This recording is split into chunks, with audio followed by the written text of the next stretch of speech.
और ये मेरी खुशनसीबी है कि मदरसा फलाह मिल्लत सरकड़ा खास में आज हम इस योम आज़ादी को मना रहे हैं।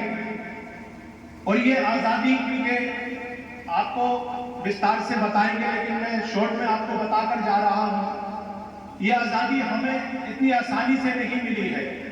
हम खुशनसीब हैं कि आज़ाद मुल्क के अंदर हम सांसें ले रहे हैं, लेकिन ये आज़ादी किसी ने ऐसे ही हमें हाथ में नहीं दी है।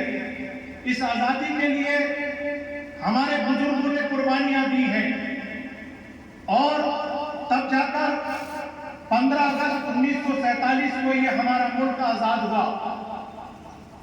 15 अगस्त 1947 से पहले हमारा मुल्क अंग्रेजों का गुलाम हुआ करता था।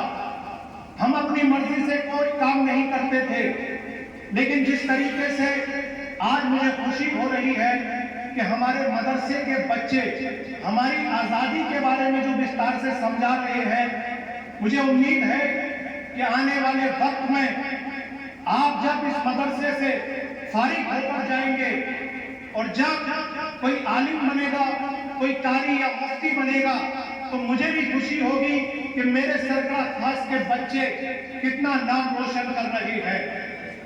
और मदरसे से निकलने वाला बच्चा ये जरूरी नहीं है कि हाफिज कुरान या मुफ्ती या आलिम बने, वो IAS भी बन सकता है। लेकिन हमारा मकसद होना चाहिए, हमारा टारगेट होना चाहिए। क्योंकि मैं अक्सर देखता हूं, खास तौर से हमारे मुआशरे के अंदर बच्चे अपना टारगेट सेट नहीं करते हैं। क्योंकि मैंने कॉलेज की राजनीति से शुरुआत की थी, तो मैं अक्सर देखता था कि हमारे मुआशरे के बच्चे अपना मकसद सेट नहीं करते थे।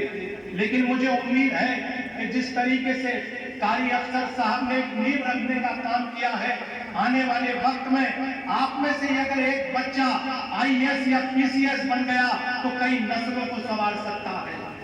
तो याद रखें, क्योंकि जो आज हम जश्न आज़ादी मना रहे हैं, उसका मकसद क्या है?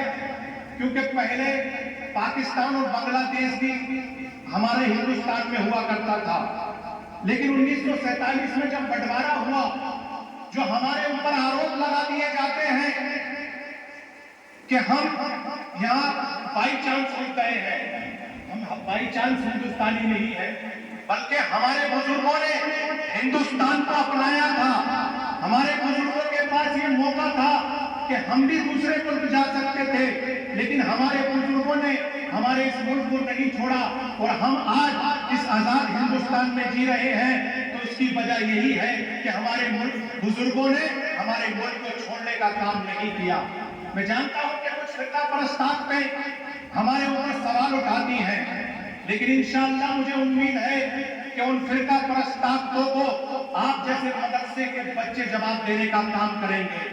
जब आप IAS या PCS की तैयारी करेंगे और जब आप देश का नाम रोशन करेंगे, तो मुझे उम्मीद है कि आने वाले वक्त में हर एक मदरसे से एक एक बच्चा IAS और PCS बनकर जरूर निकलेगा। और मैं कारी अफसर साहब को कहना चाहता हूं कि मैं हमेशा बच्चों के कोई भी कार्यक्रम होते हैं, कुछ भी होते हैं, उनमें बढ़ चढ़कर हिस्सा लेता हूं। जब भी आपको मेरी जरूरत पड़े तो इंशाअल्लाह मैं तन मन धन से आपके साथ कांधे से कांधा मिलाकर चलूंगा। क्योंकि मुझे दूसरे कार्यक्रम में जाना है, इसलिए मैं माफी चाहता हूँ। शेर के साथ मैं अपनी बात को खत्म करता हूँ कि परों को खोल समाना उड़ान देखता है, जमीन पर बैठ कर के आसमान देखता है। परों को खोल समाना उड़ान देखता है, जमीन पर बैठ कर के आसमान देखता है। मिला है हुस्न को, इस हुस्न की हिफाजत कर, संभल के चल, तुझे सारा जहान देखता है। अस्सलाम वालेकुम।